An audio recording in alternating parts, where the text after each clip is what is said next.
में गोल्ड को हमेशा से सेफ हेवन माना गया है, यानी जब भी दुनिया में कुछ बुरा होता है या होने वाला होता है तो दुनिया भर के बड़े निवेशक अपना सारा पैसा सोने में निवेश करते हैं। यही वजह है कि जब भी दो देशों के बीच स्थिति गंभीर होती है, सोने के दाम बढ़ने लगते हैं। लेकिन इस बार मामला कुछ और ही है। चलिए जानते हैं कि आखिर यूरोप के देश अपना सोना वापस क्यों मांग रहे हैं। दरअसल अमेरिका के राष्ट्रपति डोनाल्ड ट्रंप की सत्ता में संभावित वापसी ने यूरोप के देशों को अपने सोने के भंडार को लेकर सतर्क कर दिया है। अब कई यूरोपीय देशों से आवाज उठ रही है कि अमेरिका में सुरक्षित रखे गए उनके सोने को या तो वापस लाया जाए या उसकी पूरी जांच और ऑडिट की जाए। जर्मनी, इटली और फ्रांस जैसे यूरोपियन देश अपने बड़े हिस्से के सोने को अमेरिका के न्यूयॉर्क स्थित फेडरल रिजर्व बैंक या लंदन के बैंक ऑफ इंग्लैंड में स्टोर करके रखते हैं। इसके पीछे ऐतिहासिक और आर्थिक कारण रहे, जैसे द्वितीय विश्व युद्ध के बाद की स्थिरता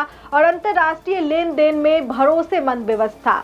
tax payer association of Europe ने साफ कहा है कि यूरोपीय देशों को अपना सोना अमेरिका से वापस मांगना चाहिए या कम से कम उनकी इन्वेंट्री और स्वतंत्र ऑडिट करानी चाहिए। टीएई का मानना है कि सोने का वापस आना जरूरी नहीं है कि अपने ही देश में रखा जाए, लेकिन उस पर पूरी पहुंच और पारदर्शिता होनी चाहिए। रिपोर्ट में कहा गया कि ट्रंप बार बार यूएस फेडरल रिजर्व की स्वतंत्रता पर सवाल उठाते रहे हैं, खास करके ब्याज दरों को लेकर। ट्रंप चाहते थे कि फेड ज्यादा सीधे और व्हाइट हाउस के कंट्रोल में हो। ऐसे में आशंका है कि अगर भविष्य में अमेरिका ये कहे कि विदेशी देशों को उनका सोना लौटाना अनुचित है तो क्या होगा। उदाहरण के तौर पर जर्मन सांसदों को पहले भी अमेरिकी तिजोरी में रखा सोना देखने की अनुमति नहीं मिली थी, जिससे पारदर्शिता पर सवाल उठे। हालांकि ये जानकारी सार्वजनिक नहीं है कि ईयू देशों का कितना सोना अमेरिका या लंदन में रखा गया है, लेकिन रिपोर्ट्स के मुताबिक जर्मनी का लगभग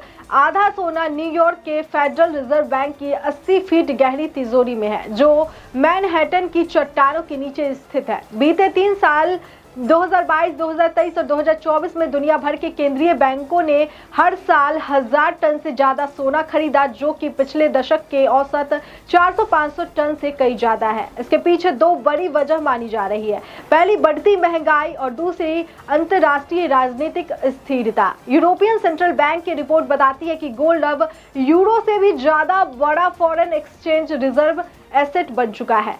तो इस खबर पर आपकी क्या राय है, कमेंट करके हमें जरूर बताइएगा। बाकी देश और दुनिया की तमाम खबरों के लिए देखते रहिए लोकहित क्रांति न्यूज। नमस्कार।